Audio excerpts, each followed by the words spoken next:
আজকের বিখ্যাত ছড়া বাঁকুড়া জেলায় জোড়কা গ্রাম। বাঁকুড়া জেলায় মাগরো গ্রাম, তার পাশেতেই জোড়কার গ্রামের বলছি ছড়া কেউ যেও না হোড়কে।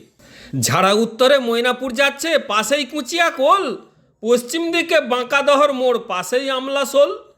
দক্ষিণ দিকে বামে বেঁকে যাচ্ছে চোর কোলা, মাঝে পড়ছে বৈতল গ্রাম, এটা যাবে না ভোলা। চিকন চাকন বাজারখানি জঙ্গলে জঙ্গলে ঘেরা, গুটি কয়েক দোকানদানি, এটাই গ্রামের সেরা। কাছেতেই নামকরা তেল পাম্প, তেলে নাই ভেজাল। গুমটিতে ফুচকা বিক্রি হচ্ছে সকাল বিকাল। এই হলো জোড়কার ছড়া, করলাম আমি শেষ। এই ছড়াটি ছড়িয়ে দাও গোটা ভারতবর্ষ দেশ। নমস্কার।